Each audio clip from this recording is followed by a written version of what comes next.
Salam sejahtera, selamat pagi tuan-tuan dan perempuan yang dihormati sekalian. Okey, tanpa membuang masa, saya terus saja berkongsi dahulu produk Transfer Factor for Life yang boleh meningkatkan imun badan sehingga 437% kekuatan imun badan. Bagi anda yang ada masalah darah tinggi, kencing manis, buah pinggang, 3 serangkai gout, masalah saraf, masalah lelaki, masalah perempuan, banyak lagi masalah-masalah lain. Penyakit di dunia ini yang disebabkan oleh imun badan yang lemah, yang teruk, yang sudah jadi bodoh. Inilah jawapannya untuk meningkatkan imun badan supaya imun badan sendiri boleh menolak melawan penyakit tersebut. Produk ini produk bukan sembarangan, ini produk saintis ya. Ada hologram diterima oleh KKM dan produk ini adalah produk yang terbaik di dunia. Ada laporan saintis diterima oleh doktor-doktor dan hospital-hospital di seluruh dunia. Ini yang terbaik. Bagi anda yang ada masalah, telefon saya segera. Baik, penyelewengan dana sukuk lebuh raya, SPRM panggil 20 saksi. Ini merupakan satu perkembangan terbaru. Selama 20 saksi akan dipanggil oleh SPRM, Suruhanjaya Pencegahan Rasuah Malaysia, pada minggu depan. Minggu inilah itu. Bagi meneruskan siasatan berhubung dakwaan penyelewengan dana sukuk pembinaan lebuh raya di Lembah Kelang. Ketua Pesuruhjaya SPRM Tan Sri Azam Baki berkata, antaranya termasuklah memanggil semula saksi yang sebelum ini telah memberikan keterangan kepada Suruhanjaya itu. Beliau berkata, langkah itu bagi mendapatkan maklumat lanjut mengenai dana bernilai jutaan ringgit, sekaligus melengkapkan kertas siasatan dalam tempoh 2 bulan. Setakat ini katanya, pasukan penyiasat sedang meneliti pelbagai dokumen, termasuk dokumen bank yang perlu dianalisis serta merakam keterangan daripada kaki tangan bank bagi mengesahkan kandungan dalam pernyataan bank, katanya kepada Buletin TV3 pada hari ini. Namun beliau menjelaskan bahawa tidak ada keperluan untuk menjalankan penggeledahan baru atau memanggil semula tokoh-tokoh korporat bergelar Tan Sri yang dikaitkan dengan kes itu. Catatan SPRM sebelum ini telah merakam keterangan tokoh korporat yang terbabit sebanyak 3 kali bersama pasukan taktikal susulan syak wujud pemilikan senjata dan aset dikaitkan dengan dana yang diseleweng. SPRM setakat ini telah menyita aset bernilai 141 juta di Malaysia yang berkaitan dengan kes berkenaan dan sedang mengesan aset asing bernilai 15 juta ringgit Malaysia. Okey, tuan-tuan dan puan-puan yang dihormati sekalian. Kita berharap SPRM mampu untuk menangkap mereka yang menyeleweng, mereka yang merosak negara ini. Kita berdoa semoga SPRM dapat menjalankan tugas mereka dengan sebaik mungkin. Saya sungguh-sungguh berharap SPRM dapat menjalankan tugas yang terbaik.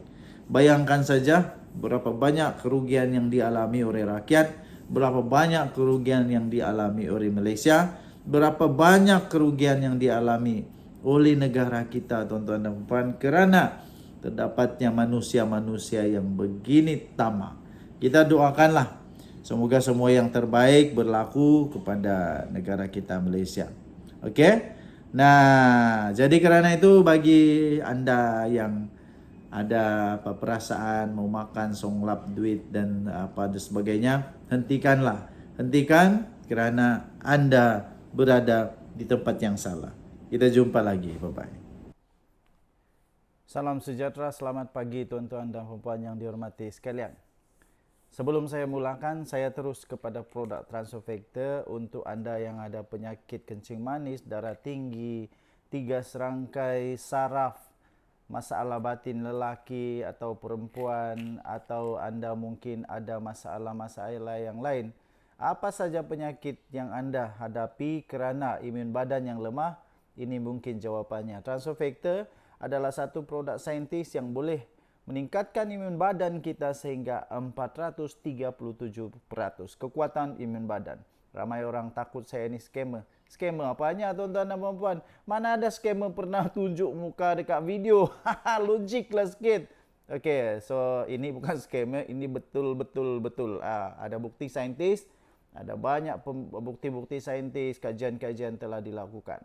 Okey, bagi anda yang sangat memerlukan sahaja ya, sangat memerlukan, anda telefon saya akan layan anda. Okey? Baik, kita teruskan.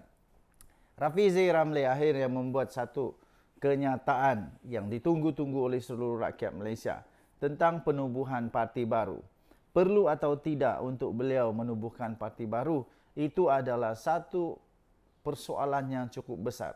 Tapi hari ini tuan-tuan dan puan-puan, Rafizi akhirnya tampil dan memberikan jawapan.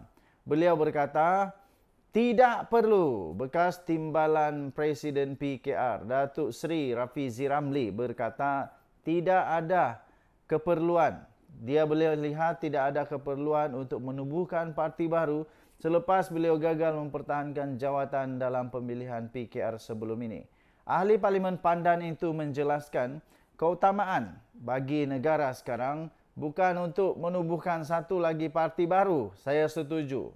Saya setuju. Tapi untuk kestabilan politik dan membiarkan kerajaan yang ada pada ketika ini untuk meneruskan fungsi dan tugasnya di dalam mentadbir negara Malaysia. Beliau berkata, pada pandangan saya, sebenarnya saya tak rasa negara atau rakyat perlu satu lagi parti baru dalam masa terdekat. Dia bukan sangat soal atau minat atau tak, dia kata. Tapi sebabnya ialah paling penting negara dan masyarakat. Beliau terus berkata, kita kena kekalkan kestabilan kerajaan. Tak boleh lagi bertukar-tukar kerajaan. Jadi, biarlah kerajaan yang ada terus memerintah kerana kuasa akan kembali kepada rakyat dalam pilihan raya akan datang. Katanya dalam satu rancangan live podcast YBM atau yang berhenti menteri disiarkan di Facebook malam tadi. Okey, beliau berkata jika wujud parti baru yang terhasil daripada serpihan parti kerajaan yang ada pada ketika ini, tidak mustahil ia akan menyebabkan ketidakstabilan politik dalam negara Malaysia. Beliau juga berkata manfaat dan juga keburukan kalau berlaku apa-apa ketidakstabilan. Perkara itu lebih buruk daripada kepada masyarakat. Dalam keadaan negara sekarang, dalam melalui tempoh yang mencabar sekarang ini, dengan ada kestabilan tuan-tuan dan puan, kita boleh lalui banyak cabaran dunia. Ini pentingnya pemikir seperti Rafizi, ya. Jadi kalau ada cerita parti baru itu, katanya saya faham. Saya faham perasaan akar umbi PKR yang kecewa dan saya faham banyak boleh buat dengan parti baru ini, katanya.